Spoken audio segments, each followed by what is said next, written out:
రాష్ట్ర వ్యాప్తంగా ఇసుక విపరీతంగా తవ్వేశారు.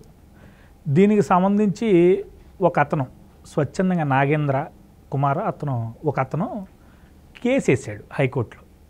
అయితే హైకోర్టులో పాపం వాదన ఓడిపోయాడు. ఎందుకంటే జగన్మోహన్ రెడ్డి గారి పవర్ మీకు తెలిసిందే, ఓడిపోయాడు. మళ్ళీ సుప్రీంకోర్టుకి ఈయన వెళ్ళాడు. ఈయనకి ఎన్జిటి కూడా కలిసి వచ్చింది. సో ఆయనకి తెలిసిన నిజం ఏంటంటే, అంటే సుప్రీంకోర్టుకి తెలియకపోయినా ఎన్జిటికి తెలిసిన నిజం ఏంటంటే వీళ్ళు విపరీతంగా తవ్వేశారు. కానీ రిపోర్ట్స్ మాత్రం, అంటే అధికారుల దగ్గర నుంచి రిపోర్ట్స్ మాత్రం ఏమీ తవ్వలేదు, బాగానే ఉందంతా అని రిపోర్ట్స్ వస్తున్నాయి. అంటే రాష్ట్రం దగ్గర నుండి ఏమో బాగానే ఉంది, అసలు ఏమీ పరిధికి మించి తవ్వలేదు అని రిపోర్ట్ ఇస్తున్నారు. కానీ వాస్తవానికే పరిధికి మించి, అంటే లెక్కలేని విధంగా తవ్వేశారు.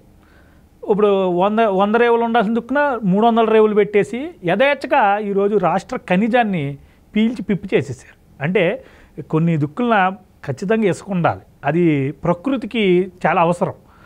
అయితే ఏదేమైనప్పటికీ ఇప్పుడు ఆ కేసుకు సంబంధించిన వివరాలు ఈరోజు సుప్రీంకోర్టులో ఉన్నాయి. అంటే సుప్రీంకోర్టులో వాదనలు జరుగుతున్నాయి.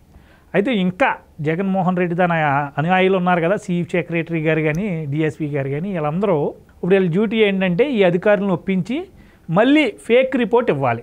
ఎందుకంటే అక్కడ సుప్రీంకోర్టు ఏంటి ఎక్కడికి వచ్చింది స్టేటస్ అని వెనకపడుతుంది. సో ఇప్పుడు మళ్ళీ ఈ అధికారులతో తప్పు దోవ పట్టించే ప్రయత్నం జరుగుతుంది. అయితే ఇక్కడ నా ముఖ్యమైన ప్రశ్న ఏంటంటేనండి, ఇలా తప్పులు చేసేసి అధికారులతో ఏం జరగలేదని చెప్పిచ్చేస్తే హ్యాపీగా, అంటే గతంలో మనం చూసాం ఇలా చేసినటువంటి ఐరన్ ఓరు, అంటే బంగారపు కుర్చీలు, ఇతను గాలి జనార్దన్ రెడ్డి రాష్ట్ర ఖనిజాన్ని విదేశాలకు అమ్మేశారు. పోనీ ఎవరికైనా వేరే రాష్ట్రం వాడికి అమ్మాడో లేకపోతే ప్రజలకు ఏదో అమ్మి డబ్బులు సంపాదించారంటే కాదు, చైనాకో ఎక్కడో అమ్మేశారని అప్పుడు వార్తలు వచ్చినాయి. సో హ్యాపీగా బయట తిరిగేస్తున్నారుగా. సో ఇలాంటి వ్యక్తులని రేపు అలా ఎవరు శిక్షిస్తారో, ఇతను శిక్షించడానికి అసలు ఇంకా దేవుడు కూడా, అంటే ఒక రకంగా ఇంకా సుప్రీం కోర్టులే పనిచేయనప్పుడు ఇంకా దేవుడే వచ్చి శిక్షించాలి కదా వీళ్ళని. అంటే దేవుడి కోసం వెయిట్ చేయాలి మనం. ఏమంటారు మరి మీరు? ఇవాళ ఊరు మనదే దోచేయని చెప్పని వెనకటిది మోహన్ బాబుది సినిమాలో డైలాగ్ ఒకటి ఉండేది. ఇప్పుడు వైసీపీ పాలకుడు జగన్మోహన్ రెడ్డి గారి వైఖరి ఏంటి అంటే, రాష్ట్రం మనదే దోచేయండి, ఇది మనకి వీరభోజ్యం, మనం గెలుచుకున్నాం దీన్ని. ఇప్పుడు హంపి కానీ కొండపల్లి కోటకు కానీ ఇట్లాంటి దగ్గరికి ఎక్కడికైనా వెళ్ళామనుకో, ఆ రాజ్యాల్ని జయించిన రాజులు అక్కడ సంస్కృతి మొత్తాన్ని ధ్వంసం చేసి అక్కడ కనీసం మొక్కలు చిగురించడానికి కూడా వీలు లేకుండా దోచుకొని వెళ్ళిపోయారు. అంటే అక్కడ గత సంస్కృతి తాలూకు చిహ్నాలు కూడా కనపడకుండా చేయాలని చెప్పని ప్రయత్నం చేశారు. అట్లాగే ఇప్పుడు పాలకుడుగా ఉన్న జగన్మోహన్ రెడ్డి గారు ప్రజాస్వామ్యంలో ఎన్నికల వ్యవస్థ ద్వారా, రాజ్యాంగం కల్పించిన హక్కు ద్వారా, ప్రజలు ఇచ్చిన అవకాశం ద్వారా నాకు అధికారం దక్కిందనేది మర్చిపోయాడు ఆయన. తానేదో ఒక శత్రురాజ్యం మీద దండయాత్ర చేసి యుద్ధం చేసి ఆ యుద్ధంలో శత్రువుల్ని ఓడించి ఈ అధికారం దక్కించుకున్నట్టుగా ఈ రాజ్యం ఒక వీరభోజ్యంగా ఫీల్ అవుతున్నాడు. నాకు నా శ్రేణులకి హస్తగతం అయిపోయింది ఈ రాజ్యం. ఈ రాజ్యంలో ఉన్న అన్ని ప్రకృతి వనరుల మీద మాకు గుత్తాధిపత్యం దక్కింది.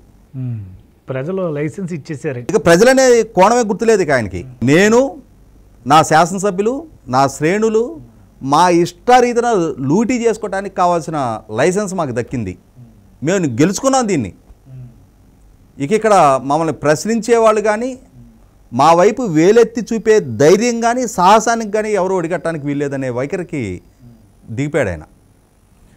శ్రీకాకుళం జిల్లా నుంచి మొదలుపెట్టి చిత్తూరు జిల్లాలో ఉన్న కుప్పంలో ఉన్న ద్రవిడ యూనివర్సిటీ ప్రెమిసెస్లో అక్రమ గ్రానైట్ క్వారింగ్తో మొదలుపెట్టి గ్రానైటు, అదే చిత్తూరు జిల్లాలో ఉన్న రెడ్ శాండిలు, నెల్లూరు జిల్లాలో ఉన్న సిలికా శాండు, నెల్లూరు జిల్లాలో క్వాడ్జీ అక్రమ మైనింగ్ జరుగుతుంది అని చెప్పని సోమిరెడ్డి చంద్రమోహన్ రెడ్డి గారి గతంలో అక్రమ మైనింగ్ని అడ్డుకోబోతే ఆయన్ని అక్రమ మైనింగ్ని అడ్డుకుంటున్న సోమిరెడ్డి చంద్రమోహన్ రెడ్డి గారిని పోలీసులు చాప చుట్టినట్టుగా చుట్టి తీసుకెళ్ళి ఇంట్లో పడేశారు. మైనింగ్ చేసే వాళ్ళని అడ్డుకోవటం కాదు, మైనింగ్ చేసే వాళ్ళ లారీలను ఆపేస్తే పోలీసులు ఈయన్ని తరలించి ఆ లారీని బయటికి పంపించారు. గుంటూరు జిల్లాలో అక్రమ గ్రావెల్ క్వారింగ్ జరుగుతుంది అని చెప్పని పొన్నూరు నియోజకవర్గంలో దూడిపాల నరేంద్ర గారు అక్కడికి వెళ్ళి అడ్డుకునే ప్రయత్నం చేస్తే ఆయన కారు పగలగొట్టారు, ఆయన మీద దాడి చేశారు. ఆయన మీద చేసిన దాడిలో, పోలీసులు చేసిన దాడిలో తెలుగు యువత అధికార ప్రతినిధి బండారు వంశీ చెయ్యిరిగింది. ఇట్లా మొదలుపెట్టి నీకు ఈ వనరు లేదు, ఆ వనరు లేదు, లాటరైటు, బాక్సైటు, ఏది దొరికితే దాన్ని దోచేశారు.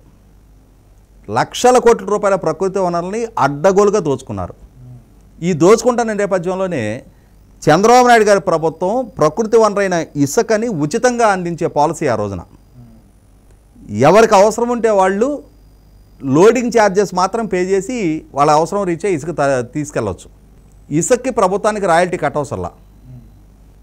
ఆ పాలసీలో అవినీతి జరుగుతుంది అని చెప్పని జగన్మోహన్ రెడ్డి గారు ఇసుకాసురులు అని చెప్పని ఆ రోజు తెలుగుదేశం నాయకుల్ని అంటే తూర్పారబట్టారు. రాష్ట్ర వ్యాప్తంగా ఉన్న ఇసుకని తెలుగుదేశం నాయకులు భోంచేస్తున్నారు అని చెప్పని ఈ గ్రాఫిక్స్ తోటి వాళ్ళ సాక్షి పేపర్లో ఇంత పెద్ద మొహం తెలుగుదేశం నాయకులతో ఇట్లా నోరు తెరిచుండి ఇసుక మొత్తాన్ని వాళ్ళు భోంచేస్తున్నట్టుగా బ్యానర్ ఐటమ్లు వేశారు. ప్రభుత్వ పాలసీ ఉచిత ఇసుక. గవర్నమెంట్ ఉచితంగా ఇస్తుంటే ఏం దోచుకుంటారు వాళ్ళు. కానీ జగన్మోహన్ రెడ్డి గారు అధికారంలోకి వచ్చిన తర్వాత ఉచిత ఇసుక పాలసీని రద్దు చేసి రాష్ట్రం మొత్తంలో ఉన్న ఇసుక తవ్వకం బాధ్యత జేపీ వెంచర్స్ అనే ఒక కంపెనీకి సెంట్రలైజ్డ్గా కట్టబెట్టేశారు. ఈ కట్టబెట్టిన తర్వాత ఈ జేపీ వెంచర్స్ సంస్థే బాంబే స్టాక్ ఎక్స్చేంజ్లో సెబీకి ఇచ్చిన రిపోర్ట్లు ఏం చెప్పిందంటే మేము తీసుకున్నది వాస్తవమే కానీ బ్యాక్ టు బ్యాక్ వేరే సబ్ కాంట్రాక్ట్ ఇచ్చేసామని చెప్పారు. వాస్తవంగా వాళ్ళకి ఇచ్చిన టెండర్లో సబ్ కాంట్రాక్ట్కి ఇచ్చే క్లాజ్ లేదు. అయినా సరే సబ్ కాంట్రాక్ట్కి ఇచ్చామని వాళ్ళు సెబీకి చెప్పారు. కానీ జిఎస్టీ వే బిల్లులు మాత్రం జేపీ వెంచర్స్ పేరు మీద చలమనవుతూ ఉండేవి. 2023 మేకి జేపీ వెంచర్స్కి సంబంధించిన కాంట్రాక్ట్ పీరియడ్ కూడా ఎక్స్పైర్ అయిపోయింది. అయినా సరే జేపీ వెంచర్స్ పేరు మీదే ఆగస్టు, సెప్టెంబర్, అక్టోబర్ దాకా బిల్లులు చలమనవుతూ వచ్చినాయి. అంటే ఎవరు దోచుకుంటున్నారు ఇది? ఈ సందర్భంలో దండా నాగేంద్ర అని చెప్పని ఒక ఆయన ఈ అడ్డగోళ్ళు లూటీ వల్ల ప్రకృతి వనరులు దెబ్బతింటున్నాయి, సమతౌల్యత దెబ్బతింటుంది, దీనివల్ల నదులలో భూగర్భ జలాలు అడుగంటిపోతూ ఉన్నాయి, ఇంత అడ్డగోలు దోపిడీ చేయడానికి వీల్లేదు అని చెప్పని నేషనల్ గ్రీన్ ట్రిబ్యునల్లో కేసు ఫైల్ చేయడం జరిగింది. నేషనల్ గ్రీన్ ట్రిబ్యునల్లో కేసు ఫైల్ చేస్తే ప్రభుత్వాన్ని వివరణ అడిగారు. లేలే అసలు ఇక్కడ అక్రమ క్వారింగ్ ఏంటి, అసలు ఏం జరగట్లా, అంతా బ్రహ్మాండంగా ఉంది. ఈ మా రాష్ట్రంలో అధికారులు, అధికార పార్టీ నాయకులందరూ కూడా ఆణిముత్యాలు, స్వాతి ముత్యాలు అని చెప్పని రిపోర్ట్లు మీద రిపోర్ట్లు ఇచ్చారు ప్రభుత్వం తరఫున. చివరికి 8 సార్లు నేషనల్ గ్రీన్ ట్రిబ్యునల్ రాష్ట్ర ప్రభుత్వానికి లేఖలు రాసింది, మీ మీద ఇట్లాంటి ఫిర్యాదులు వస్తున్నాయి అని చెప్పని. చివరికి నేషనల్ గ్రీన్ ట్రిబ్యునల్ ఉన్న 150 రీచుల్లో నుంచి 110 రీచులు ఆపేయమంది. 40 రీచులు స్థానిక అవసరాల రీత్యా కొనసాగించుకోండి, అది కూడా హెవీ మెషినరీ వాడటానికి వీల్లేదు, మాన్యువల్ లోడింగ్ ద్వారా చేసుకోమని చెప్పారు. అయినా సరే మళ్ళీ అక్రమ లూటీయే జరుగుతుంది అని చెప్పని దండ నాగేంద్ర గారు పదే ఎన్జీటీకి వెళ్తున్నాడు. ఎన్జీటీ రాష్ట్ర ప్రభుత్వానికి లేఖలు రాస్తుంది. రాష్ట్ర ప్రభుత్వం తరఫున ఉన్న 26 జిల్లా కలెక్టర్లో నుంచి 23 కలెక్టర్లు, 3 కలెక్టర్లేమో మా జిల్లాలో అసలు ఇసుక రేవులు లేవని చెప్పని నిజంగానే లేవు వాళ్ళకి. మిగిలిన 23 కలెక్టర్లు తూచి ఇదంతా అసలు మేము అన్నీ పర్యవేక్షించి వచ్చాం, ఒక్కచోట కూడా అక్రమ క్వారింగ్ జరగట్లేదు, అసలు మెషినరీ వాడట్లేదు, ఇతరన్నీ తప్పుడు సమాచారం ఇస్తున్నాడని చెప్పని ఎన్జీటీకి తప్పుడు రిపోర్ట్లు ఇచ్చారు. దాని మీద ఇక ఎన్జీటీ ఏం డిసైడ్ అయిందంటే ఇది ఇట్లా తేలదు, రాష్ట్ర ప్రభుత్వాన్ని అడిగితే వాళ్ళు బొంగుతానే ఉన్నారు.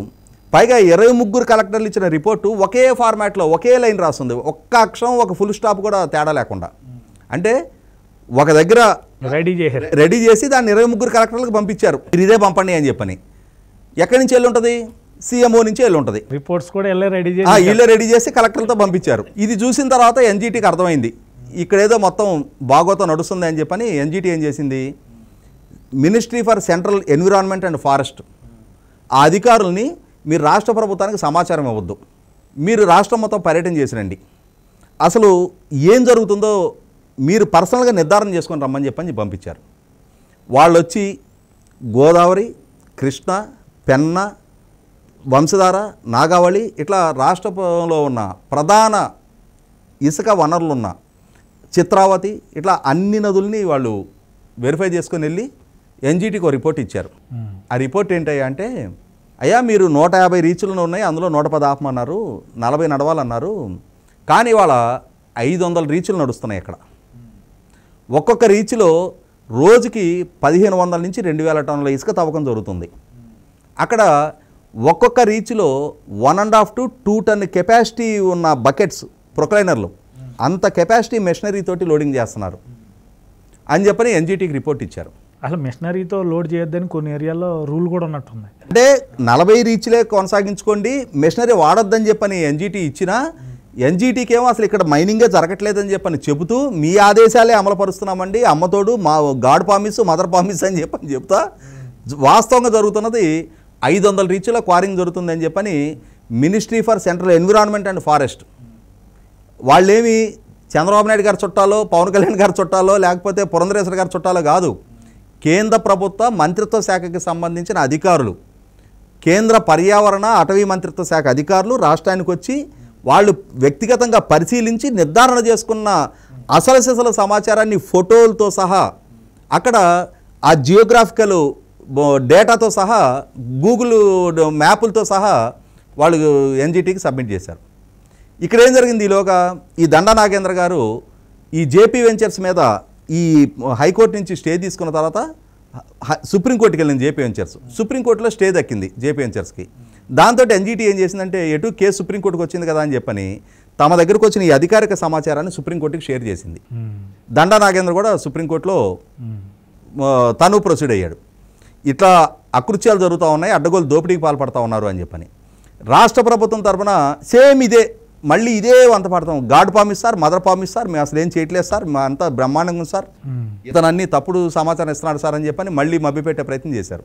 సుప్రీంకోర్టు చెప్పింది పిచ్చి పిచ్చి ఆశాలు అయ్యొద్దు, అక్కడ జరుగుతుంది తప్పు జరుగుతుందని మాకు నిర్ధారణకు వచ్చింది, ఇదిగో ఎన్జీటీ ఇచ్చిన సమాచారం, ఎన్జీటీ ఆదేశాలు పాటిస్తున్నారా లేదా మొట్టమొదటిగా సుప్రీంకోర్టు కమిటీగా భావించి, మీరు రాష్ట్ర ప్రభుత్వ అధికారులు కాదు, సుప్రీంకోర్టు కమిటీ, సుప్రీంకోర్టే పరిశీలిస్తున్నట్టుగా ఏ జిల్లాకు ఆ జిల్లా పోలీసు, రెవెన్యూ అధికారులు, మైనింగ్ అధికారులు, ఇరిగేషన్ అధికారులు కలిపి కమిటీగా కాన్స్టిట్యూట్ అయ్యి మీరు పర్యవేక్షించి ఎన్ని రీచ్ల్లో మైనింగ్ జరుగుతుంది, ఎంత స్థాయిలో జరిగింది, ఇప్పటికి ఎంత స్థాయిలో జరిగింది, జరగబోతుంది, మొత్తం వివరాలు మాకు రిపోర్ట్ ఇవ్వమని చెప్పారు. చెప్పేటప్పటికి ఇప్పుడు ఈ అసలు సిసలు ఈ దొంగలకు పోబెట్టే బ్యాచ్ ఉన్నారు కదా, వీళ్ళకి గొంతుల పచ్చివలకే పడ్డట్టు అయింది. ఇప్పుడు సుప్రీంకోర్టు ఆదేశాలతో ఈ కలెక్టర్లందరూ అసలు సిసలు డేటా ఇచ్చారనుకో ఎవరికి బొక్కలోకి పోతారు. ఎందుకంటే ఒక పక్క తమిళనాడులో చూస్తున్నాం, తమిళనాడులో ఈ ఎన్ఫోర్స్మెంట్ డైరెక్టరేట్ కేసులు నమోదయ్యాయి, ఇసుక అక్రమ క్వారీయింగ్కి సపోర్ట్ చేశారని చెప్పని 10 మంది కలెక్టర్లను ప్రాసిక్యూట్ చేయడానికి రెడీ అయింది, అక్కడ విచారించడానికి సమన్ చేస్తున్నారు. ఇవాళ వీళ్ళు ఏం చెప్తున్నారు, మీరు పోయినసారి ఏం జరగట్లేదని రిపోర్ట్ ఇచ్చారు, ఇప్పుడు రిపోర్ట్ ఇచ్చారనుకో జరుగుతుందని చెప్పని, పోయినసారి మీరు అట్లెందుకు రిపోర్ట్ ఇచ్చారని చెప్పని మిమ్మల్ని పిలిచి మళ్ళీ అడుగుతారు, కాబట్టి మళ్ళొకసారి మేమే రాసి పంపుతాం, దాన్నే 23 మళ్ళీ మీరు ఫోటోస్టాట్లు తీసుకొని మీరు పంపండి రిపోర్ట్లు అని చెప్పని ఇదే పెద్దలు వాహిని వారి పెద్దలు మళ్ళీ ఇప్పుడు కలెక్టర్ల మీద ఒత్తిడి పెడతా ఉన్నారు. కలెక్టర్లకు ఉన్న సంక్లిష్ట పరిస్థితి ఏంటి, ఇక్కడ ఆల్రెడీ కేంద్ర పర్యావరణ అటవీ శాఖ మంత్రిత్వ శాఖ వాళ్ళు వెరిఫై చేసుకొని వెళ్ళారు, వాళ్ళు పూర్తి సమాచారాన్ని సుప్రీంకోర్టు దగ్గర పెట్టున్నారు. ఇప్పుడు ఏం జరగట్లేదండి, ఇక్కడ అసలు అంతా బాగానే ఉంది, నదిలో ఇసుకంతా ఇసుకగానే ఉంది, ఇక్కడ ఎవరు బకెటే పెట్టలేదని చెప్పని వీళ్ళు రిపోర్ట్ ఇచ్చారనుకో ఏం జరుగుతుంది నెక్స్ట్, ఖచ్చితంగా ప్రూఫ్స్ ఉంటాయి కదా వాళ్ళ దగ్గర. సుప్రీంకోర్టు 23 ఊస్టింగ్ ఇచ్చి ప్రాసిక్యూట్ చేపిస్తుంది. అంటే ఇక్కడ ఏంటి, ఒక పక్కేమో 10 రోజుల్లో వీళ్ళు ఉంటారో ఓడతారో తెలియని పెద్ద మనుషులు, జూన్ 4వ తారీఖు రోజు లెక్కింపు తర్వాత ఇప్పుడు ఈ ఒత్తిడి పెడుతున్న మహానుభావులు ఉంటారో లేదో తెలియదు. ఇందులో భోంచేసిన బ్యాచ్యం వీళ్ళు, తిన్నదాల్లో భోంచేసిన బ్యాచ్యం వాళ్ళు. ఇవాళ ప్రతిమా ఇన్ఫ్రా, జీసీసీ అనే కంపెనీలు ఇవాళ కొత్తగా ఈ రంగంలోకి వచ్చినాయి. వీళ్ళ ద్వారా ఈ అకృత్యాలకు పాల్పడుతున్నదేమో ఈ పెద్ద మనుషులు. ఈ ప్రతి నెల ప్రతిరోజు ఈ రాష్ట్ర వ్యాప్తంగా ఈ వనరుల మీద ఈ సంచులు జారుతున్నదేమో వాళ్ళకి. ఇవాళ అడకత్తెరలో పోక చెక్క అంటారు చూసావా, అట్లాంటి పరిస్థితి కలెక్టర్లకు అయింది. గోడ దెబ్బ చెంప దెబ్బలాగా కొట్టుకుని మధ్యలో వీళ్ళమే పడుతున్నారు. ఇక్కడ కలెక్టర్లు ఏం చూసుకుంటారు, వాళ్ళ కెరీర్ ముఖ్యం వాళ్ళకి, వాళ్ళు బిజినెస్ రూల్స్కి కట్టుబడి పనిచేయాలనుకుంటారు. మాకెందుకు వచ్చింది ఈ పోయే వాళ్ళ కోసం, మాకేం పిత్తలాటకం ఇదంతా కూడా, వాళ్ళు 10 రోజులు ఉంటే ఉంటారు ఓడతారు తెలియదు, వీళ్ళ కోసం మా కెరీర్ ఎందుకు రిస్క్లో పెట్టుకోవాలనుకుంటారు. ఏదైతే ministry for environment and forest వాళ్ళు ఇచ్చిన రిపోర్ట్ ఉందో దాన్ని బలపరుస్తూనే వాళ్ళు రిపోర్ట్లు ఇస్తారు. ఇచ్చారనుకో నెక్స్ట్ ఏమవుద్ది, చంద్రబాబు నాయుడు గారు ఉచితంగా ఇసుక ఇవ్వటం వల్ల ప్రభుత్వ ఖజానాకి గండి కొట్టారు అని చెప్పని ఆ మైనింగ్ డైరెక్టర్గా ఉన్నాడు వెంకటరెడ్డి అనే అతను చంద్రబాబు నాయుడు గారి మీద కేసు పెట్టాడు. సిఐడి దాని కేసు నమోదు చేసింది. ఇవాళ ఈ రాష్ట్ర వ్యాప్తంగా 500 రీచుల్లో రోజుకి 2000 టన్నులు అంటే రోజుకి 1,00,000 టన్నులు చొప్పున 365 రోజులుగా 2 సంవత్సరాల పాటు 7,30,00,000 టన్నుల ఇసుక దోపిడీకి పాల్పడ్డందుకు ఎవడు పోతారు లోపలికి, ఎవరి మీద ఎన్ని కేసులు పెట్టాల్సి వస్తుంది, ముఖ్యమంత్రి మీద పెట్టాల్సి వస్తుంది, మైనింగ్ మినిస్టర్గా ఉన్న పెద్దిరెడ్డి రామచంద్రారెడ్డి మీద పెట్టాల్సి వస్తుంది, మైనింగ్ కమిషనర్గా ఉన్న వెంకటరెడ్డి మీద పెట్టాల్సి వస్తుంది. అసలు సిస్సలు దొంగలు చాటును కూర్చొని చంద్రబాబు నాయుడు గారిని దొంగగా నిర్ధారించే ప్రయత్నం చేశారు. ఇప్పుడు పండు పక్వానికి వచ్చింది, ఖచ్చితంగా రాలటానికి సిద్ధంగా ఉంది. అది ఎవరి దోసిట్లో పడుద్దో ఎదురు చూస్తూ ఉన్నారు ప్రజలు కూడా.